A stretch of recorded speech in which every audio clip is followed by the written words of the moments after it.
Chowmein বানানোর জন্য প্রথমে আমি একটা পাত্রে বেশ কিছুটা জল নিয়ে নিলাম।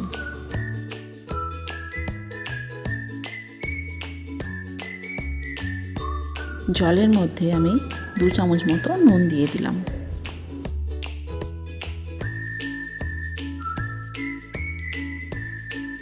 তারপর জলটা ফোটার জন্য একটা ঢাকা দিয়ে দিলাম। এই সমস্ত সবজিগুলো আমি আগেই রেডি করে রেখেছি। এখানে হাফ পেঁয়াজ আছে, 2টো কাঁচা লঙ্কা, বিনসটা এইভাবে কুচিয়ে নিতে হবে, গাজরটাও এইভাবে কুচিয়ে কেটে নিতে হবে, আর ক্যাপসিকামটাও সরু করে কেটে নিতে হবে। আর 2টো কাঁচা ডিম নিয়েছি আমি এখানে সব কিছু আমার আন্দাজ মতো নিয়েছি, আপনারা চাইলে কম বেশি করতে পারেন।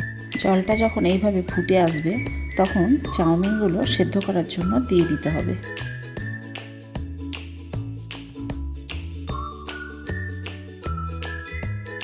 চাউমিনটা সেদ্ধ করা আমার হয়ে গেছে। চাউমিন কিন্তু খুব বেশি সেদ্ধ করবেন না, 80% মতো সেদ্ধ করে নামিয়ে নেবেন। এই রকম টিপে দেখবেন যেন ভিতরটা একটু শক্ত থাকে, তখন নামাবেন। আমি একটা পাত্রে চাউমিনটা ঢেলে নিয়েছি। পাত্রটা এমন নেবেন যেন জল বের হয়ে যায়। তারপর ঠান্ডা জল দিয়ে ভালো করে ধুয়ে নেবেন, কারণ চাউমিন ভিতরে গরম থাকে, নাহলে আরও বেশি সেদ্ধ হয়ে যাবে। যদি সময় থাকে তাহলে কিছুক্ষণের জন্য ফ্রিজে রেখে দেবেন। তারপর কড়াইতে অল্প একটু সাদা তেল দেব, তারপর ডিমগুলো এক এক করে দিয়ে দেব।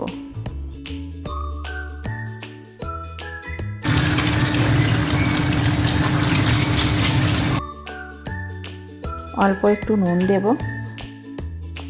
তারপর ডিমটা এইভাবে ঘেঁটে ডিমের ভুজিয়া বানিয়ে নেব। ডিম বেশি ভাজবেন না, অল্প একটু ভেজে তারপর একটা পাত্রে নামিয়ে নেব। তারপর কড়াইতে অল্প একটু সাদা তেল দিলাম, কেটে রাখা পেঁয়াজটা দিয়ে দিলাম, আর 2টো কাঁচা লঙ্কাও দিয়ে দিলাম। তারপর অল্প একটু নাড়াচাড়া করে নেব। মনে রাখবেন গ্যাসের ফ্লেম কিন্তু কমানো যাবে না, জোর দিয়েই এই ভাজাগুলো করতে হবে। ওর কাছে যদি বাঁধাকপি থাকে তাহলে এই সময় দিয়ে দেবেন। এরপর কুচনো বিনসগুলো দিলাম, তারপর কুচো করে রাখা গাজরটা দিলাম। ক্যাপসিকামটা একটু পরে দিতে হবে, কারণ ক্যাপসিকাম তাড়াতাড়ি সেদ্ধ হয়ে যায়। এগুলো অল্প একটু নাড়াচাড়া করার পর তারপরে ক্যাপসিকামটা দিয়ে দিতে হবে। ক্যাপসিকাম দেওয়া হয়ে গেলে সব কিছু ভালো করে নাড়াচাড়া করতে হবে। আমি অল্প একটু নুন দিয়েছি, আমার স্বাদ মতো, আপনারা আপনাদের স্বাদ মতো নুন দেবেন। 1 চামচ মতো আমি চিনি দিয়েছি, চিনিটা দিলে খেতে বেশি ভালো লাগে। তারপর আরেকটু নাড়াচাড়া করে নেব।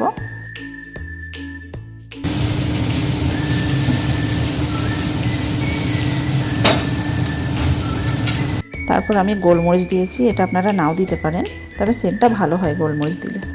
সবজিটা ভাজা হয়ে গেছে, নামিয়ে রেখে দিয়েছি। চাউমিনটাতে অল্প একটু তেল মাখিয়ে নিলাম। তেলটা মাখানো থাকলে চাউমিনগুলো একটার সঙ্গে একটা গায়ে গায়ে লেগে যায় না। এরপর কড়াইতে সাদা তেল দিলাম, আমি এখানে 1 চামচ মতো দিয়েছি। তারপর সে সেদ্ধ করে রাখা চাউমিনটা দিয়ে দিলাম। চাউমিনটা ভালো করে নাড়াচাড়া করে ভেজে নিতে হবে।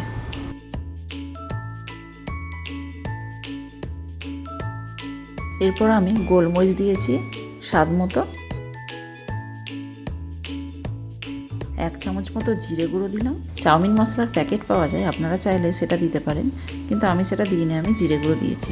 এরপর ভালো করে জিরে গুঁড়োর সঙ্গে মিশিয়ে নিলাম। ভেজে রাখা সবজিটা দিয়ে দিলাম, আর ভেজে রাখা ডিম ভুজিয়াটা দিয়ে দিলাম। তারপর সব কিছু ভালোভাবে মিশিয়ে নেব। এইভাবে চাউমিন বানালে বাচ্চারাও খেতে পারে, এতে কোনো রকম ক্ষতিও হয় না। চাউমিন বানানো হয়ে গেছে, এবার একটা পাত্রে ঢেলে নিলাম।